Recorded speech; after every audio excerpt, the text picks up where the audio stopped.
Pre మార్కెట్కి సంబంధించిన ముఖ్యాంశాలు చర్చిద్దాం. ముందుగా మిత్రులందరికీ స్వాగతం. ఈరోజు జూన్ 14వ తారీఖు. వెరీ ఇంట్రెస్టింగ్ డేటా అనేది ఇక్కడ కనిపిస్తూ ఉంది. Industrial production year on year బేసిస్లో చూసుకున్నట్టయితే చాలా ఎక్కువగా ఇంక్రీజ్ అయింది. అగైన్ ఏంటంటే ఇది పాజిటివ్ అని చెప్పొచ్చు. యాక్చువల్గా ప్రీవియస్గా ఉన్నదేమో 1.7%, ఇప్పుడు ఉన్నదేమో 4.2%. అదేవిధంగా ఇన్ఫ్లేషన్ రేట్ అనేది తగ్గిందనమాట. మనం యాక్చువల్గా ఎక్స్పెక్ట్ చేసింది ఏంటంటే 4.5 ఉంటుందని చెప్పేసి, బట్ 4.25 ఉంది. ఎక్స్పెక్ట్ చేసిన దానికంటే తక్కువ ఉంది కాబట్టి అగైన్ ఇది పాజిటివ్ అని చెప్పేసి చెప్పుకోవచ్చు. అదేవిధంగా manufacturing production year on year బేసిస్లో చూసుకుంటే డ్రామటికల్గా ఇంక్రీజ్ అయింది. అండ్ ఇన్ఫ్లేషన్ రేట్ అయితే remains same month on month బేసిస్లో. బట్ ఈరోజు ఎవరైనా సరే కొన్ని స్టాక్స్ వాచ్ లిస్ట్లో పెట్టుకోవాలి అనుకుంటే డెఫినెట్గా ఏంటంటే అది ఆటో సెక్టార్ అని చెప్పేసి చెప్పుకోవచ్చు.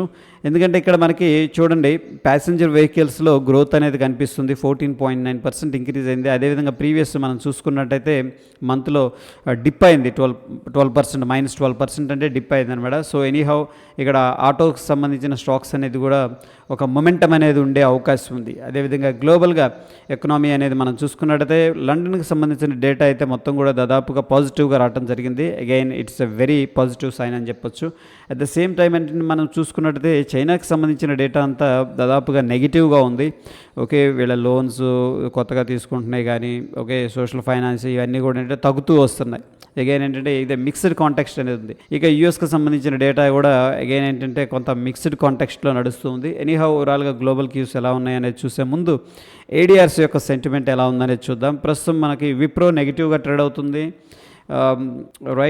ట్రేడ్ అయింది ఆల్రెడీ. ఇన్ఫోసిస్ కొద్దిగా న్యూట్రల్ టు పాజిటివ్గా కనిపిస్తుంది. డాక్టర్ రెడ్డిస్ పాజిటివ్గా ఉంది. హెచ్డిఎఫ్సి బ్యాంక్ పాజిటివ్గా ఉంది. అండ్ ఐసిఐసిఐ బ్యాంక్ పాజిటివ్గా ఉంది. మనం అబ్జర్వ్ చేస్తే హెచ్డిఎఫ్సి బ్యాంక్, ఐసిఐసిఐ బ్యాంకు చాలా స్ట్రాంగ్గా పాజిటివ్లో క్లోజ్ అయింది కాబట్టి మనం బ్యాంక్ నిఫ్టీలో అప్ సైడ్ మొమెంటం ఉండే స్కోప్ అయితే ఉంది. అదేవిధంగా గ్లోబల్ సెంటిమెంట్ ఎలా ఉందనేది చూసుకున్నట్లయితే మనకి ఏషియన్ మార్కెట్ జపాన్ వీక్గా ట్రేడ్ అవుతుంది.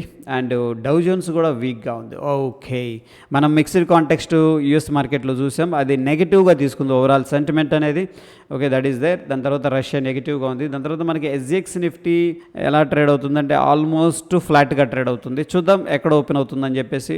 ఎనీహౌ మనం చూసుకున్నట్టయితే డౌ జోన్స్ ఏమో నెగిటివ్గా ఉంది, మన ఎస్జిఎక్స్ నిఫ్టీ నెగిటివ్ లేదు, అంతా ఒక రకంగా ఫ్లాట్గా ట్రేడ్ అవుతుందని చెప్పొచ్చు. అదేవిధంగా మనకి స్ట్రాంగ్ రష్యా ట్రేడ్ అవుతుంది.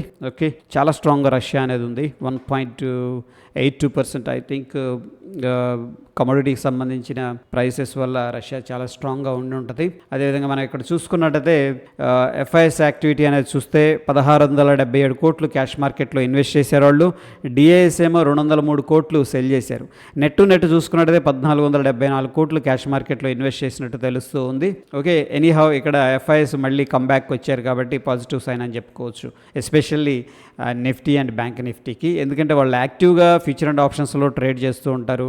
అండ్ వాళ్ళ యొక్క డైరెక్షన్ వాళ్ళు కానీ పాజిటివ్గా ఉన్నారంటే మ్యాక్స్ ఏంటంటే ఆ డైరెక్షన్లో మూవ్ అయ్యే స్కోప్ ఎక్కువగా ఉంటుంది. ఎనీహౌ ఇక్కడ Manappuram and Delta Corp, India Cem, BHEL, IEX, Indiabulls Housing Finance అనేవి మనం ట్రేడ్ అనేది చేయడం ఇది ఫ్యూచర్ అండ్ ఆప్షన్స్లో. అదేవిధంగా ఇటువంటి స్టాక్స్ కూడా ఈరోజు ఫ్యూచర్ అండ్ ఆప్షన్స్కి సంబంధించి రిజల్ట్స్ అనేది అనౌన్స్ చేయట్లేదు.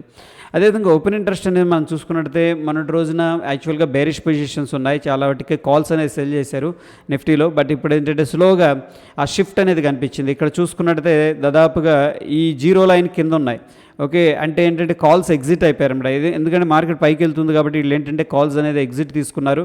అండ్ పుట్స్ యాడ్ అయినాయి. ఇక్కడ చూడండి జీరో పైన ఉన్నాయన్నమాట. ఇక్కడ జీరో ఇది.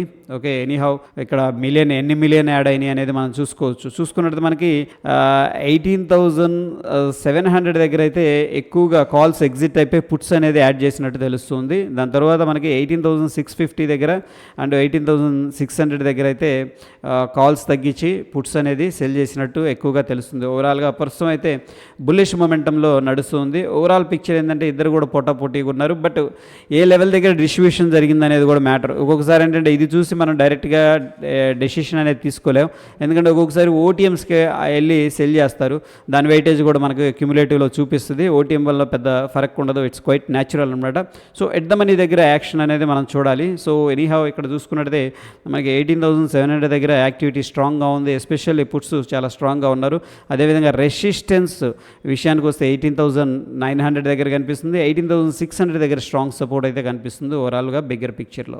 ఓకే, దాని తర్వాత మనకి నిఫ్టీ ఎస్జిఎక్స్ నిఫ్టీ గురించి డిస్కస్ చేసుకుందాం. సో టెక్నికల్గా మనం ఇది చాలా రోజుల నుంచి అబ్జర్వ్ చేస్తున్నాం. డైలీ ఇది స్ట్రాంగ్ బై సజెస్ట్ చేస్తూ ఉంది. ఇది based on the oscillator and indicator. అదేవిధంగా నిఫ్టీ విషయానికి వస్తే ఇది కూడా డైలీ టైం ఫ్రేమ్లో మనకి స్ట్రాంగ్ బై అనేది సజెస్ట్ చేస్తూ ఉంది. ఇక ప్రస్తుతానికి ఏంటంటే నిఫ్టీలో ఆల్ టైమ్ హై ఇదేనా? ఆల్ టైమ్ హైకి దగ్గరలో ఉన్నాం. హోప్ ఏంటంటే ఈ హైని బొంబాట్ చేస్తుందని ఎక్స్పెక్ట్ చేద్దాం. ఎందుకంటే లాస్ట్ 2 days సెల్లింగ్ని కూడా మొత్తం కూడా గ్యాప్ అప్తో కవర్ చేశాడు. సో ఫాస్ట్గా రన్ అవ్వాలి. 18,870 875 అనేది మనకి నెక్స్ట్ ఉన్న ఆల్ టైమ్ హై రెసిస్టెన్స్ అనుకోవచ్చు, టెంపరీ. ఇక ఎస్జిఎక్స్ నిఫ్టీ విషయానికి వస్తే ఎస్టర్డే హై అనేది బ్రేక్ చేసడానికి చాలా దగ్గరగా ఉన్నారు. లాస్ట్ 2 days నుంచి కూడా స్ట్రాంగ్గా వస్తున్నారు. హోప్ ఈ రోజు కూడా కంటిన్యూ చేస్తే ఏంటంటే మనకి ఈ యొక్క హై అనేది అంటే ప్రీవియస్ హై అనేది బొంబాట్ చేసే అవకాశం ఉంది. అదేవిధంగా యూఎస్ మార్కెట్స్లో మనం చూసుకున్నట్టయితే ఈ ఒక పర్టికులర్ లెవెల్ దగ్గర ఏంటంటే కొద్దిగా రెసిస్టెన్స్ అనేది ఉంది, ట్రెండ్ లైన్ ఉంది. So based on the trend line అంటే మనకి మార్కెట్ మేబీ యూఎస్లో కొద్దిగా ప్రాఫిట్ బుకింగ్ అనేది ఈ యొక్క పర్టికులర్ లెవెల్స్ దగ్గర చూడొచ్చు. సో ఓవరాల్గా యూఎస్ మార్కెట్లో కొంత వీక్నెస్ లేదంటే సైడ్ వేస్ మార్కెట్ అనేది మనం ఎక్స్పెక్ట్ చేసుకోవచ్చు based on the trend line. ఓవరాల్గా విక్స్ మనం చూసుకున్నట్టు ప్రస్తుతానికైతే స్టిల్ 11-12 దగ్గరలోనే ట్రేడ్ అవుతుంది. 12 కూడా వెళ్ళట్లేదు, 11.5లో. సో చాలా లో విక్స్ అనేది ట్రేడ్ అవుతుంది అనమాట. ఒకసారి విక్స్ రైజ్ అయిందని మనకి ఏంటంటే వాలటైలిటీ పెరుగుతుంది, ఆప్షన్ ప్రీమియమ్స్ కూడా ఇంక్రీజ్ అవుతాయి. Anyhow based on the SGX Nifty మన నిఫ్టీ ఎక్కడ ఓపెన్ అవుతుంది అనేది ఒకసారి చూద్దాం. ప్రస్తుతం ఏంటంటే మనకి ఎస్జిఎక్స్ నిఫ్టీ 18,863 దగ్గర ట్రేడ్ అవుతుంది. అండ్ మన నిఫ్టీ వచ్చేసరికి 18,716 దగ్గర క్లోజ్ అయింది. రఫ్గా 720 అనుకుందాం. So based on the SGX Nifty అంటే దగ్గర 120 to 140 పాయింట్స్ పాజిటివ్గా ట్రేడ్ అవుతుంది. సో మనం గ్యాప్ అప్ అయితే ఎక్స్పెక్ట్ అయితే చేసుకోవచ్చు based on the SGX Nifty. So that is all about pre market report friends. Okay, that's it. Thank you.